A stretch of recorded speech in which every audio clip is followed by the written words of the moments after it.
Hello, Mr. Titterington. I wanted to do a commentary on this to elaborate more on what's going on in this collage. Graphic design is something that I have done my whole life, basically, and I've always been fascinated with unified meanings of many things. So, what I'm going to do is I'm going to dissect every part of what's here on this collage for my final. Okay, so on the top left is Cochise and his wife. I took inspiration to Apache warriors and Apache leaders, but I also want to show a human side of them, showing that they had families. Some of them had many families and many wives. And just to display another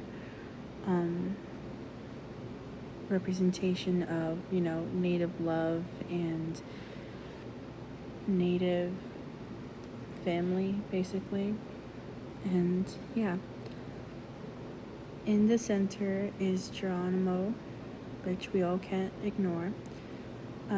That Geronimo photo in the center is the face of everything, because when people think of Apache, they mostly think of Geronimo, like, the one that the government had the absolute most hard time trying to capture. And on top, the reason why that photo is upside down is because that is Geronimo in a more, I guess you could say, modest, post-surrendering outfit. Geronimo eventually became a farmer, and pictures of him dressed with his hair fixed and in white man's clothing is very unsettling, so that is the most I could do for my comfort level. And to the left of the center frame of Geronimo is Chief Victorio. Chief Victorio was a great warrior, and he was very close with his sister, who is on the bottom right. This is Lozin, also known as Warrior Woman or White Painted Woman. This is a photo of when she was younger, but I like this photo because it shows so similar. It just shows like a similarity of how a lot of Apache girls start. A lot of Apache women, when we have this buckskin on us, when we have our hair down, when we are barefaced, and when we have our jewelry on, it shows the delicate nature of who we are. But this woman in particular was very gifted, and she had the gift of knowing where the enemy is, knowing to fight, fighting alongside her brother, and she had this instinct. She always knew where the enemy was, and her brother Victorio called her a shield to her people, which is very rare, and why she stands out so much, because normally the men were the shield and the protectors, but she had this really strong connection that just led her to see and do things differently.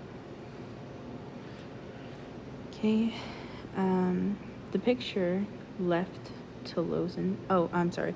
The reason why both of those photos are horizontal is because although the genders are different and the roles are different, they contribute to an image that's captivating and leveling in society, because that was something that needed to be, it was revolutionary, obviously, for many reasons. And yeah, side by side, brother and sister. It's a very cool thing. And to the left of the picture of Lozin is the chief Alchese from my tribe. So it's very transparent, but the layer on top of Chief Alchese and his council is Chief Alchese himself. And the reason why this Chief Alchese is more transparent than himself and the people is because Chief Alchese served in the military, in the army, to protect his own tribe, and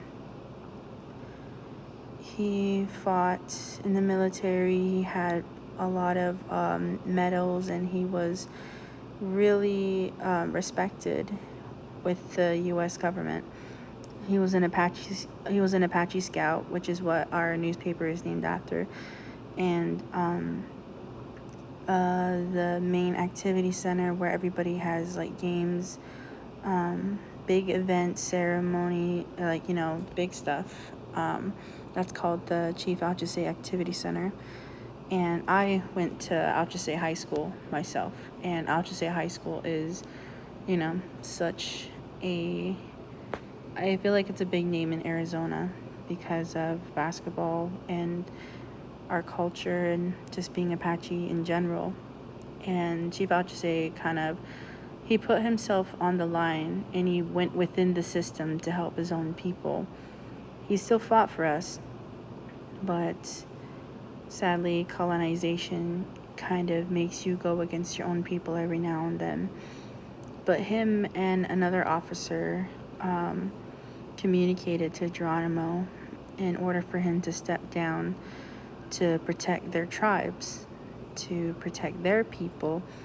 And they said, like, we need you to understand we would never do this. We would never want you to stop fighting for our people and your people, but we need you to surrender so we can have peace all around. And thus starting the train to Florida. So the top right layered over the upper picture of Geronimo and Carl Mangus. So the reason why that is layered on top of that is because at the Beef Creek Cemetery in Oklahoma, there are Apache people who were laid to rest because they were taken from their homes, which were parts of Arizona and New Mexico, and put on a train to Florida. But not all of the tribes made it, and something happened along the trail while they were on the train.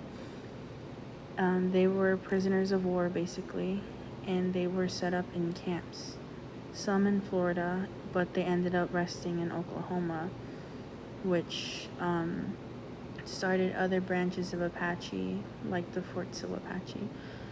And that cemetery is very depressing to look at sometimes, because when you look at the cemetery names and the stones, you can see Apache names that were spelt wrong, or just, and some of it are just like wife of this person, daughter of this person. Some of this doesn't even have a relevancy or a context of who they are. It just says a single name. No last name, no title, no anything. It just says a single name, and some of them are spelt wrong. So I definitely plan on going there someday to, bring some heart over there from home, because a lot of those Apache people didn't get to go home, and they kind of just had to make do and start a new life, even though they were promised that they would be buried amongst their homeland. And behind this very top corner, behind that, so another reason why I put that over children is because these are Apache children before going to boarding school. So this is pre-Carlisle Indian School. These children were these Apache children were there to do a before and after comparison. And those children, that is probably the last time they were truly seen as themselves. So I see that identity also as a way of resting with the identities and names in the Apache Cemetery in Oklahoma. And, there's a lot of things that Apache people and indigenous people didn't get to go back to because of colonization and, trying to save the man and kill the Indian. And it bums me out because they are so young. And yeah. And yeah. So the bottom left with the woman and the blanket and the baby, she's wearing a camp dress. This is almost done. This is a Andy Hauser painting, and I thought this was a very nice element to add onto a picture of the Salt River Canyon in Arizona. And if you can barely see it, it's behind everything. Behind her are trees, and behind the basket is Salt River Canyon. That is kind of like the line, like the like the line separating White Mountain Apache, which is basically the Fort Apache Reservation, and the San Carlos Apache Reservation. That bridge and that line is what separates us. Not separates us, but just shows the line of which reservation ends and which reservation begins, and that's the Salt River Canyon. And the basket right here is a basket that my mother has had for a very long time, and it's just on a tree, regular tree. I don't know where she took this photo, actually. I just keep it with me because I love this basket so much, and it has my last name on it. So yeah, it's very, very very good memento of my mother. I have no idea what that was.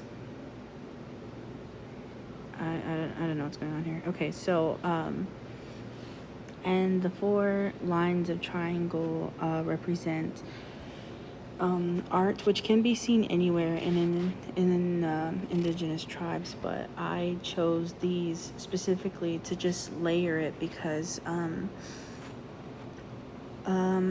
I would see the top of this photo as the neck of a camp dress or an Apache person. And normally we have sewn on designs of our camp dresses, and the face of this piece is just chiefs and warriors and history and remembering Apache people, remembering warrior woman herself. And the triangles represent mountains, the heavens, everything. And 4 of those is a very common design on our clothes. So I see this as a design for fabric and modern attire, and soon hopefully a tattoo for myself. And everything behind it is what makes up Apache people, kind of like a piece of clothing as well. And we wear this history and we represent it every day. And yeah, that is my final project. I hope you enjoyed it. And yeah.